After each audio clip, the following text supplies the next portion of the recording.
people, CzarThwomp here, and welcome to episode 65 of Dual Destinies. Last time, we used the Mood Matrix on Director Cosmos' great and magnificent mind, and we came to the conclusion that he could potentially move the launch pad. So let's go. Curse my judgment for calling history's greatest liar to the witness stand. Let us leave him to indulge in his lies and war games to his heart's content. The liar! Objection! But it doesn't make sense. You can't deny that someone turned the knob. And once the safety lock was released, I'm sure the pad must have went somewhere. If we chase down the truth of this issue, we might just find where the killer escaped to. You're sure it must have went somewhere? We just might find out. Your arguments are nothing but conjecture, bluffing, and wishful thinking. Stop chasing your fantasies and see reality for what it really is. Are you not man enough to, boy? Gah! So basically just Simon Thanos snapped Phoenix out of existence by calling him not man enough. Hahaha, dog hang below the belt. Youngins these days. Even though Simon's the exact same age as Maya, that's like if Phoenix was like Maya's a kid. But then again, in Apollo Justice, Phoenix states that just a kid dropped off some Steel Samurai for him, and I highly doubt that Pearl would be bringing him Steel Samurai. So basically, just Phoenix, just think of Maya as this kid. I don't understand it. I'm sure Director Cosmos must have moved the launch pad. The knob was definitely turned after he came to the lounge.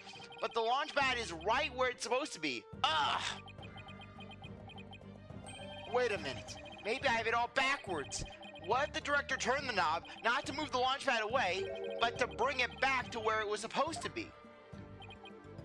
What are you blathering about? What if the launch pad was at the launch site before the incident? And then after the incident, Director Cosmos moved it back to its usual spot. All he had to do was turn the knob to call the launch pad back. And it would be right where the police found it. Gah! Ha! You made him sigh like Mr. Starbuck. Was why I really said that off base? It pains me to have to explain how wrong your logic is to you. However, our great liar turned the knob only after he discovered the crime scene. Indeed, the pad existed beyond the lounge when the Astral Wonders made their escape. A fact that has been recorded for posterity on a filmless film. Alright. So, to reiterate, stop chasing your fantasies and see reality for what it really is, boy. Ah! Get a grip, Mr. Wright, and focus. We know the launch pad must have been moved, but our deductions and the actual facts of the case are in direct contradiction to each other. Well, maybe the two astronauts never actually boarded the rocket. This footage could be fake, taken with bi-doubles after the incident or something. On second thought, that's too far-fetched even for me. I'm Matthew O'Connor! Never actually boarded the rocket. Hey, wait a minute. Maybe, just maybe, huh? Prosecutor Blackwell, what if I told you that the two astronauts never set foot inside the launch pad area, but instead went into another place? And what if when the director moved the launch pad one back, it was not from the launch site, but from another place? What would you say then? Cut the accidental bull or I'll cut you! Simon, stop effing with me or I will cut you! I can imagine just Simon saying that to anyone in the prosecutor's office, basically. Hey, Mr. Blackwell, can you help me with my tooth box? Cut the bullcrap to us or I cut you!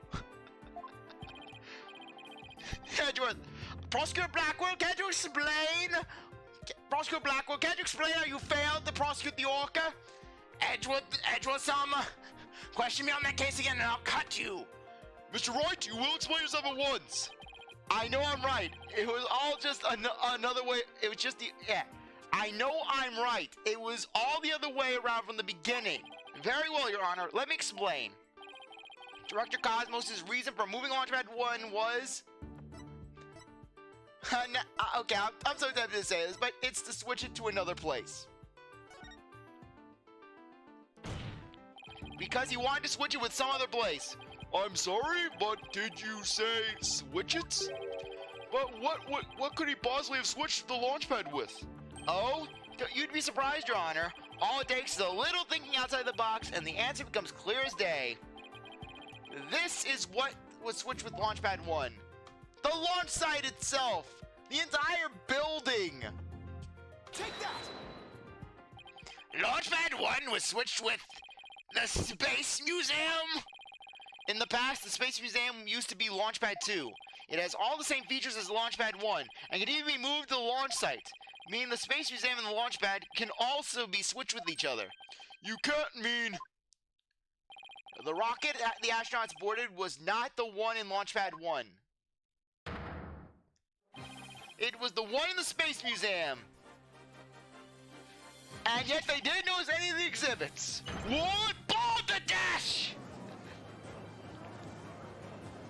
Balderdash! Balderdash! Balderdash! They would have clearly have seen the picture with my sister smiling at them, and it would have filled them with existential dread. It would have felt cursed to them.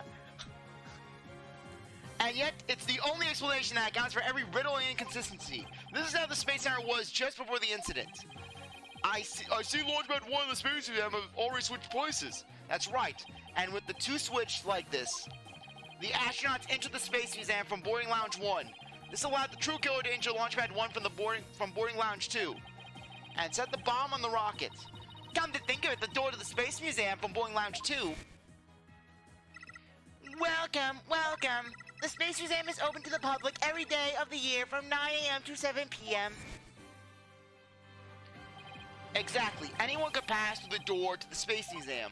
There is no fingerprint recognition system on that door. In other words, with the two launch pads switched like that, someone other than Mr. Starbuck could have easily planted that bomb. Ah!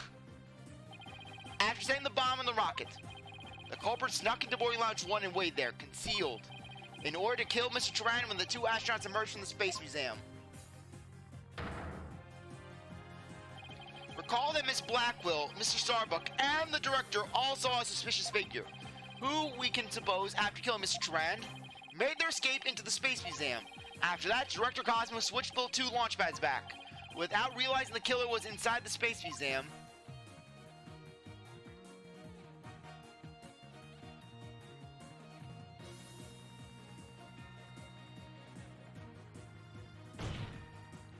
The killer then left the Space Museum and made a clean getaway.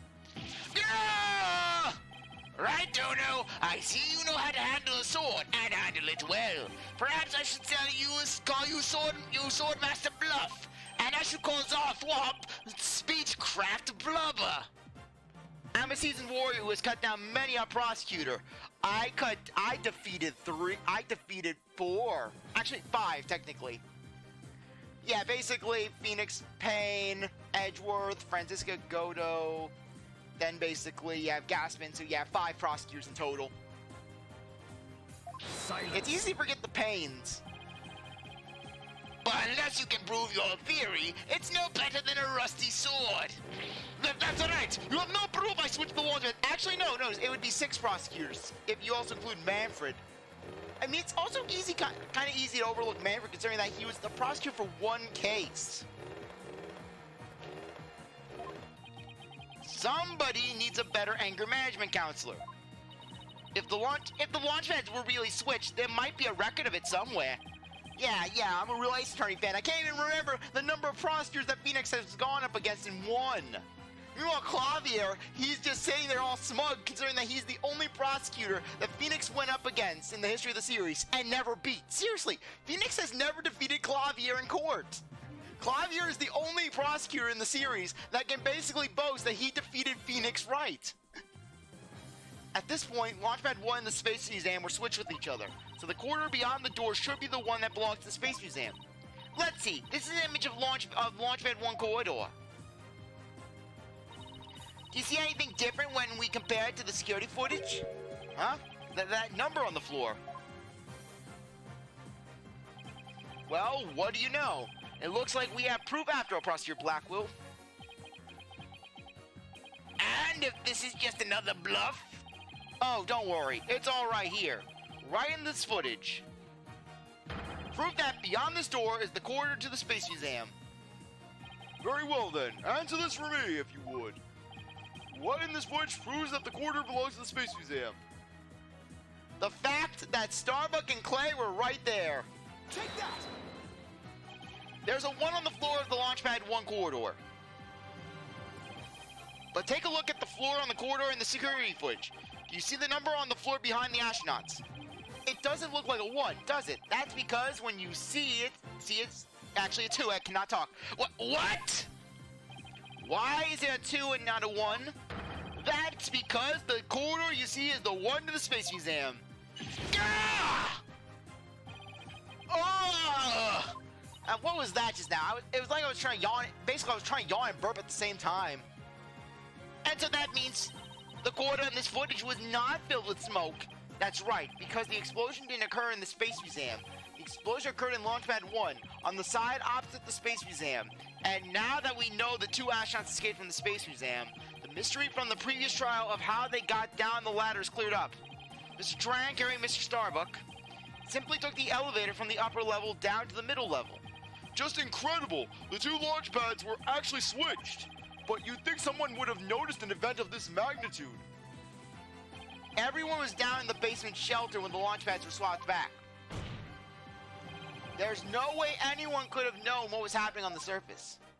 Gah! Gah!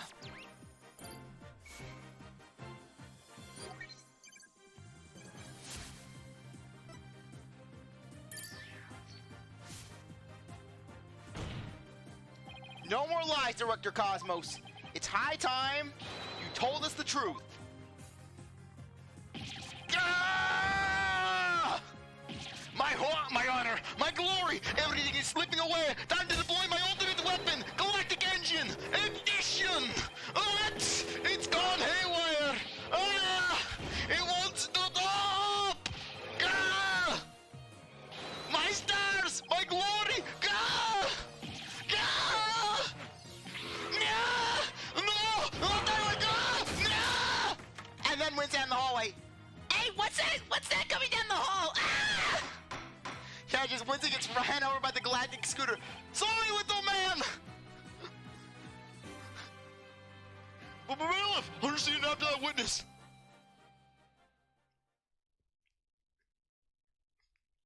Yeah, and then Sebastian's in the hallway. Okay, it's a new day. Yeah, my trial. Yeah, the trial I was doing got injured because of the whole bombing incident. But I'm feeling confident I can win this. And then Cosmos, out of the way! Great is coming through! Ah! And then Sebastian gets taken away. Sebastian just doesn't get run over. Sebastian basically is on the side. Sebastian's wedged in the wheels.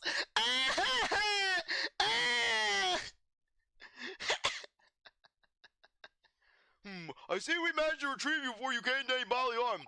Director Cosmos, do you admit you switched the launch pads? I admit it's true. I switched Launchpad 1 for the Space Museum. Ah, it's good to hear words I can believe for a change.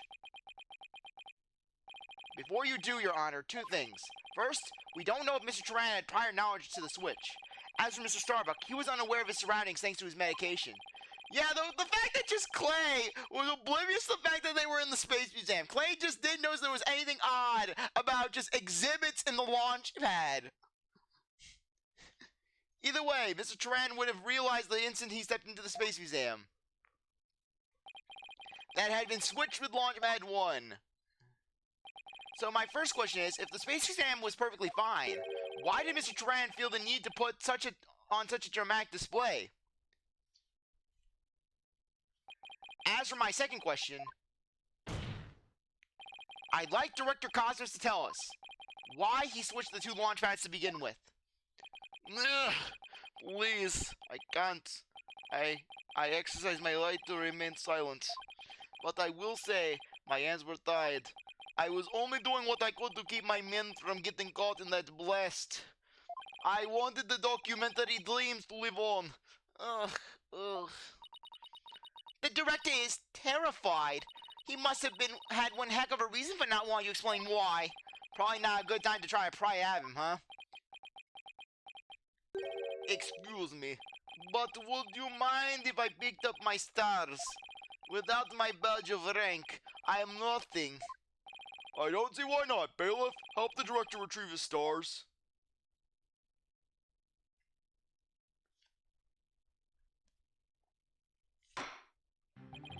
It appears the possibility of a culprit over that other than the defendant has presented itself. Mr. Starbuck, is there anything you wish to say? I don't get it. Don't get it? What did you get? I was going to Larry for a second.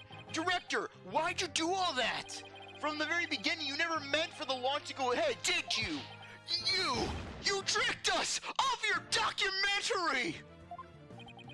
Mr. Starbuck! Starbuck, my boy, I'm sorry. I can't tell you the reason why. But I had to do it to protect the Space Center. Director! Will I ever get the chance to go into space again?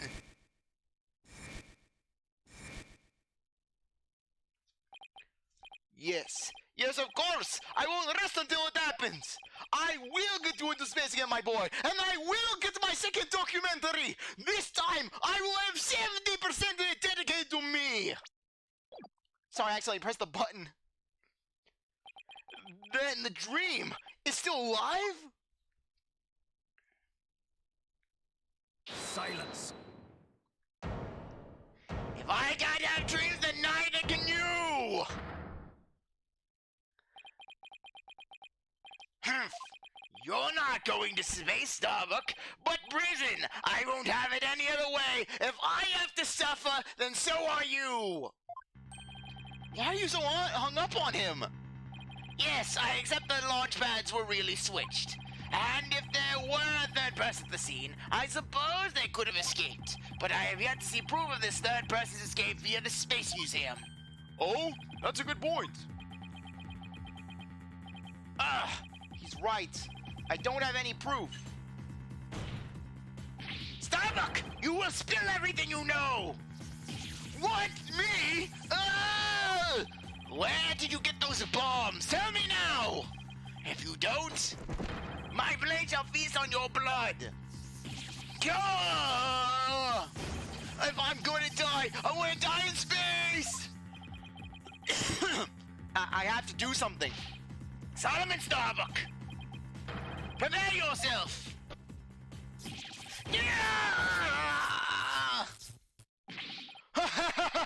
Now, you know violence isn't the answer for us to your Blackwell. That annoyingly cheerful laugh. It can be none other than... Champion of righteousness, Bobby Fulbright here. In justice we trust. Detective Fulbright. Sorry to keep you waiting, Mr. Lawyer. I hope I'm not too late. If I don't believe we've had an appointment. I tried to hurry, but I ended up helping a little old lady cross the street. And then I had to break up a cat fight. I tell you, justice sure is a full-time job. I had to fight the bimbos in the streets. I had to stop the prostitutes from fighting each other. Ladies, I said, ladies, put down your purses, put down your pepper spray, and listen to justice. And then they maced me. Was it a fight between cats or? Ahem. Why are you here again? Fulbright would definitely be the only guy in the history of the universe that would break up a cat fight. Because the defendant isn't the culprit, and I came to make sure that justice is served.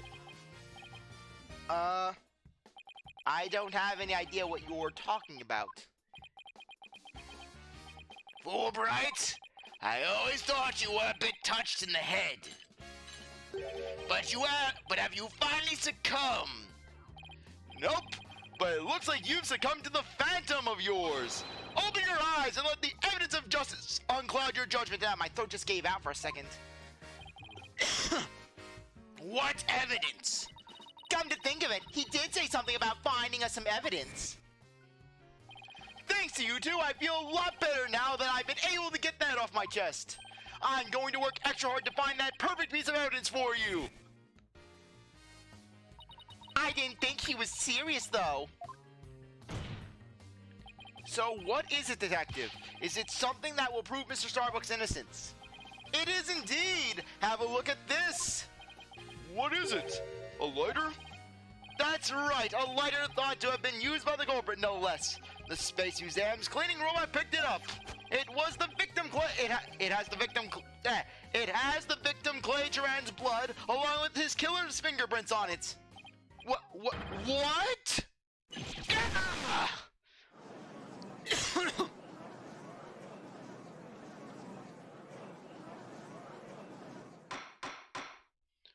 Order! Detective Fulbright, can I assume that the fingerprints don't belong to the defendant? You bet! Mr. Starbuck is totally innocent! This is it. This is just what I needed. Your Honor, this is decisive evidence that supports the defense's earlier claim. Explain yourself, Mr. Wright. With pleasure, Your Honor. Recall where this lighter was found. Based on that, we can extrapolate that after the killer murdered Mr. Sharan, they escaped with lighter in hand to the Space Museum, where they dropped it. Then the switching of the two launch pads occurred. Then finally, the killer left through Boarding Lounge 2 and made their escape. Meanwhile, Mr. Starbuck was found in Boarding Lounge 1 after the murder. A fact that Director Cosmos has testified to. Therefore, Mr. Starbuck couldn't have possibly been the one to drop the lighter there. Silence. Ah, but the defendant had free reign of the area until Director Cosmos appeared. Could he not have dropped the lighter in the Space Museum during that span of time? Objection! You'd like that to be true, wouldn't you? But Director Cosmos testified that right after he saw the mysterious figure with a lighter, he went into the lounge and found the unconscious Mr. Starbuck. In other words, Mr. Starbuck wouldn't have had the time to double back to the museum. No, Prosecutor Blackwell, this lighter could only have been dropped by the real killer. Ugh. Most importantly, Mr. Starbuck's fingerprints were nowhere to be found on this lighter. I think you'd understand what this means, don't you? This piece of evidence unequivocally proves that Mr. Starbuck wasn't the culprit. Ah! This does indeed appear to be decisive evidence that proves the defense's claims. As for the remote switch that was found in Mr. Starbuck's pocket, we can assume it was planted by the killer on the unconscious Mr. Starbuck. No! There must be some mistake! Frankly, Prosecutor Blackwell, I've been worried about you. You've been chasing this phantom for 7 whole years. I understand your urgency because tomorrow... Silence.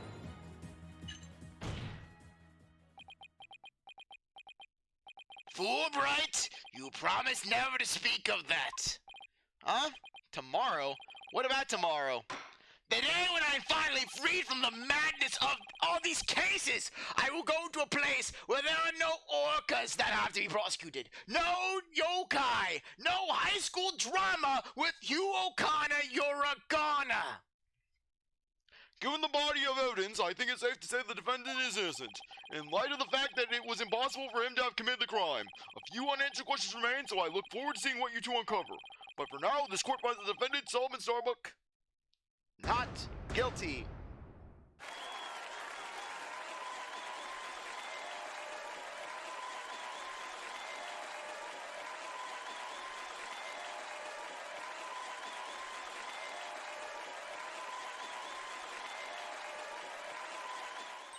Yes, we did it, Mr. Wright. Looks like we pulled it off somehow, huh? With some help from Detective Fulbright. Mr. Wright, Miss Sykes, thank you. And please thank Apollo for me, too. You are all the best. Oh, I wish we could tell Apollo about Mrs. Starbuck's verdict right now. Yeah, me too, but that's going to have to wait. now the verdict has been reached. I'd like to bring today's trial to a close. Court is adjourned. Objection!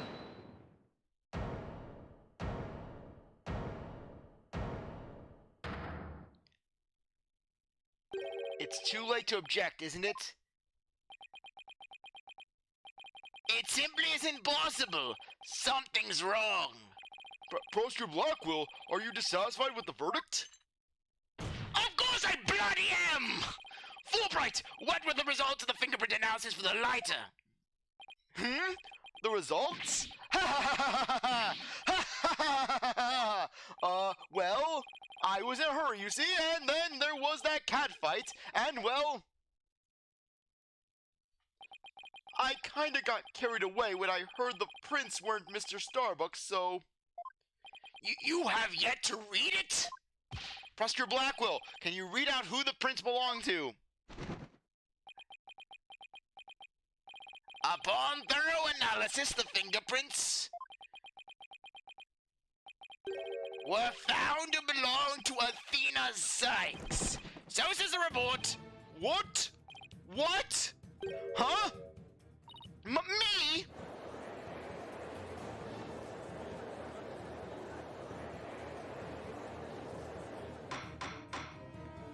Order, I say order! Miss Sykes, tell me you have an explanation for this! We just finished proving that this layer could only belong to the killer, so fingerprints on it can only lead us to one great conclusion. I don't know how they got on there, but I know I'm not the culprit. Athena, shame on you! First your mother, and now your co-worker's best friend? Does your bloodlust know no end? Is there something about the Space Center that just drives you to violence? I swear you are a monster, Athena! You're a monster! I took the fall for you all those years ago, and here you are, just doing it again? Does the madness ever end?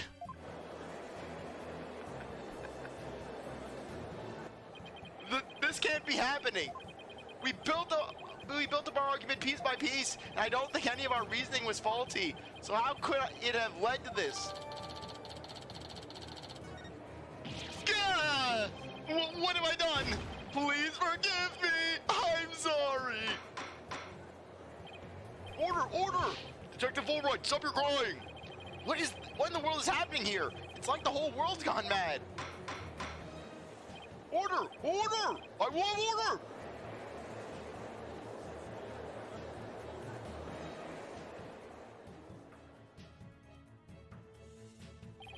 Confusion spiraled into utter chaos.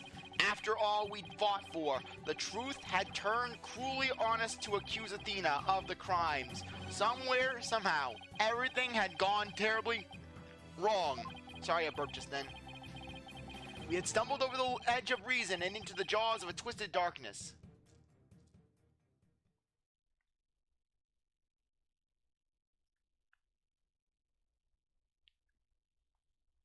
Yeah, just putting Edgy Apollo right on the forefront of the case cover. No, we're not saving the game. Turnabout for tomorrow, the final case. No one can escape their past.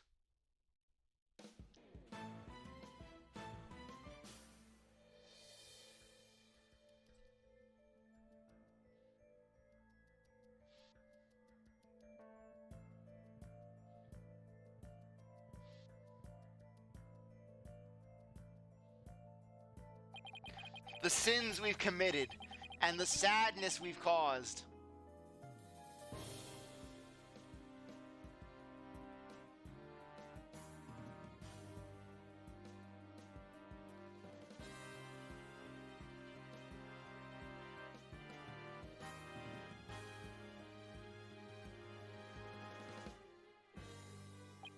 No matter how far we run, our past remains.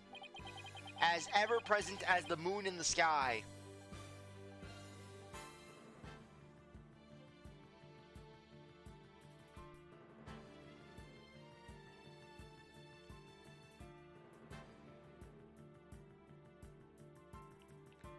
Yeah, we need to see Edgy Apollo eyes once again.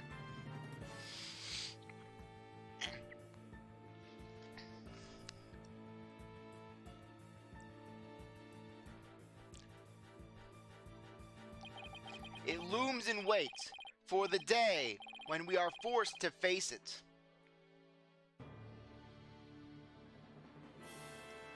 But only in doing so can we truly make peace and move on in hopes of towards tomorrow.